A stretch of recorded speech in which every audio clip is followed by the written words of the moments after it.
Halo guys, selamat datang di channel Kelas Buyes. Jadi spesial untuk hari ini kita akan membahas tips lulus CPNS. Jadi sebenarnya ya CPNS itu bukan tentang pintar atau sangat pintar menurut saya, tapi tentang keberuntungan, tentang doa orang tua, tentang seberapa kuat kamu bisa melangitkan harapanmu supaya dikabulkan oleh Yang Maha Kuasa. Itu. Jadi untuk pertama nih, tips lulus CPNS ala Buyes. Yang pertama adalah doa restu ibu, almarhum ibu saya ya. Jadi sebelum saya mulai untuk mendaftar di CPNS 2021, mohon maaf, CPNS 2019, yang pertama saya lakukan adalah meminta pertimbangan ibu saya yang sekarang ibu saya sudah meninggal di tengah perjuangan saya di tengah perjuangan saya untuk bisa lulus CPNS pada 2019 lalu. Di akhir 2019 Desember tanggal 24, ibu saya menghembuskan nafas terakhirnya di Rumah Sakit PKU Muhammadiyah Solo, di ICU Rumah Sakit PKU Muhammadiyah Solo. Jadi tuh mungkin doa dari ibu saya sebelum beliau sakit ini yang membawa impian dan harapan saya bisa sampai langit dan bisa dikabulkan oleh Yang Maha Kuasa, oleh Allah Subhanahu wa taala. Jadi sangat penting sekali bagaimana kita bisa apa ya, menjelaskan mimpi kita kepada ibu kita.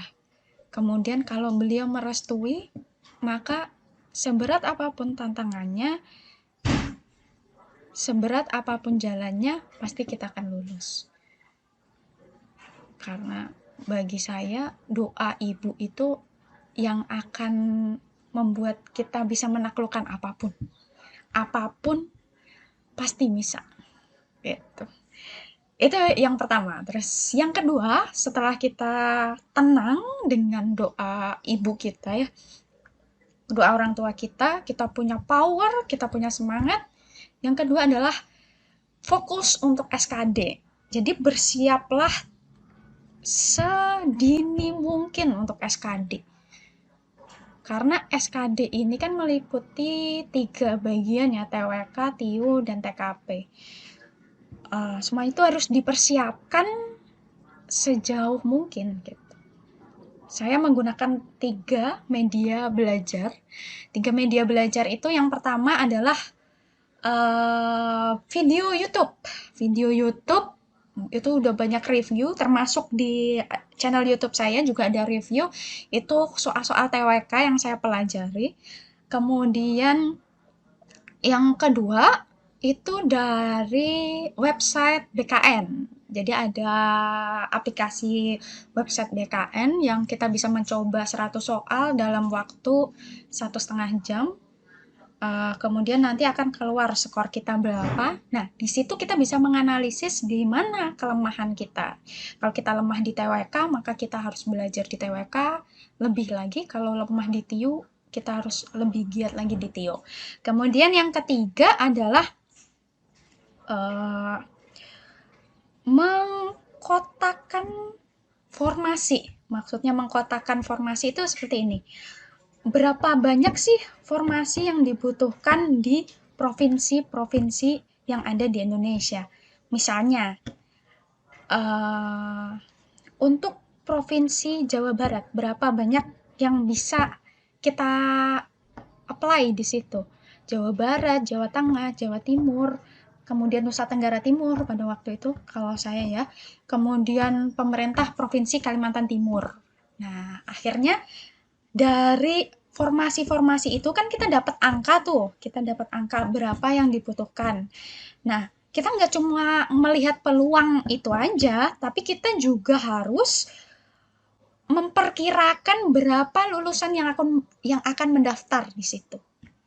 Misal Jawa Barat, oh, Jakarta dulu deh. Jakarta itu ada banyak universitas dan kita nggak bisa hitung ya, universitasnya banyak, kemudian kemungkinan lulusannya juga banyak.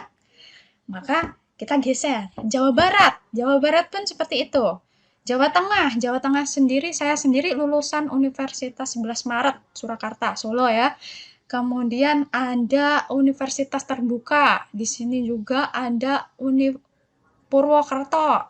Kemudian ada Jombang Jawa Timur ya. Jember maksud saya. Nah, itu. Kemudian Jawa Timur lagi lebih banyak lagi. Nah, sisa Nusa Tenggara Timur dan Kalimantan Timur. Nah, di antara dua ini harus kita bandingkan lagi mana yang kemungkinan diterimanya lebih banyak. Kalimantan Timur atau Nusa Tenggara Timur. Dan setelah itu, setelah kita dapat angka, oh 50% nih, Nusa Tenggara Timur kita mungkin diterima, Kalimantan Timur kita juga mungkin untuk diterima. Maka kita harus analisis lagi. Analisisnya dari segi apa? Benefit. Keuntungan apa yang kita dapatkan kalau kita masuk di Nusa Tenggara Timur dan di Provinsi Kalimantan Timur. Nah, itu tips dari saya. Jadi pada akhirnya saya memilih di Kalimantan Timur. Nah, setelah kita dapat provinsinya, baru kita kecilkan lagi. Mau daftar di pemerintah daerah atau pemerintah provinsi. Nah, saya memilih di pemerintah provinsi karena ya itu tadi ya, selain jurusan saya tidak ada di pemerintah daerah, saya juga memikirkan benefit ke depannya. Di pemerintah provinsi itu lebih banyak tunjangan-tunjangannya daripada di pemerintah daerah kalau di Kalimantan Timur.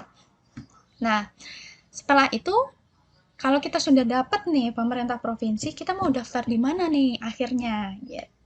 Itu yang harus kita pikirkan dan kita harus terus memacu apa ya, latihan kayak gitu. Tapi jangan diforsir. Karena saya ini termasuk pemalas ya, dibandingkan teman-teman saya yang kebetulan juga lulus di 2019 lalu. Jadi tips belajar saya itu adalah dari segi waktu ya, belajar ketika pikiran kita benar-benar fresh, seperti setelah sholat tahajud. Setelah sholat tahajud itu pikiran kita benar-benar fresh dan kita bisa mencoba 1 kali trial untuk 1,5 jam sampai menunggu subuh.